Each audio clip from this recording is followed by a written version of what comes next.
Lord Taylor of Warwick? My lords, there is only one race, the human race. When I was a parliamentary candidate in 92, I was accused by an angry woman of bringing racism to the town. I replied, "Madam, before I came to Cheltenham, you had no black people here." My lords, in 1948, the British government made a desperate call to the Caribbean for workers, but they also got people. My Jamaican father fought for Britain as a sergeant in the 8th Army in the Second World War. He was one of thousands from the Commonwealth answering the call to help rebuild post-war Britain. When he came to England on the HMS Windrush, my father was shocked to see posters warning no blacks, no Irish, no dogs. But he consoled himself with the observation, well, at least I'm first in line. Ironically, it was my father's talent as a professional cricketer, which meant he experienced a higher level of racism at exclusive events like Ascot and Henley, where most black people were not even invited. He also became the first black soccer referee in the 1950s. The players were so stunned to see a black referee that they forgot to shout and swear at each other on the pitch. But my mother also came from Jamaica to Britain in 1948. Her father had been a dedicated chief of police in Jamaica and was awarded an OBE. He served for many decades as a nurse in our NHS. When she retired, she became a volunteer hospital visitor and spoke to. So my parents are model examples of the Windrush generation, which endured racism and other challenges to a positive contribution.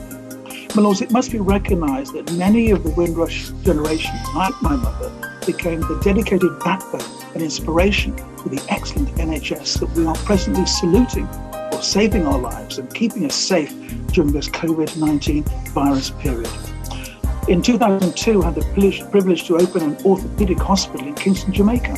But it was ironic to hear from the management that a major challenge that Commonwealth hospitals have faced over decades is the continuing loss of excellent nurses and other skilled medical staff to more prosperous nations like Britain. I spent many years at the BBC as a producer and presenter at the White City. I did wonder if it was called that because everyone above kitchen level was white. So it's against that personal background that I find the Windrush scandal so outrageous. But it's not just about the Windrush generation. This scandal offends the whole nation and affects the reputation of Britain and the rest of the world. What is the total number of claimants so far? Only £62,000 has been awarded so far, which is a pitiful sum.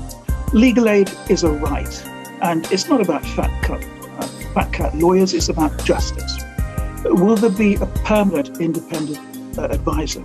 Will the minister consider extending the deadline because of the problems we now have with COVID? We are a nation of immigrants, my lord. Because of this episode, we are now learning to value many people, key workers who have previously been overlooked. This is a new era, like the roaring 1920s and the Second World War. This is the new roaring 2020s, when victims have the opportunity to become victors. This is a shake-up to wait. It's about equality and justice for all. As Martin Luther King said, we may have all come on different ships, but we're all in the same boat now. My lords, after the chess game is over, the black and white pieces all go back in the same box.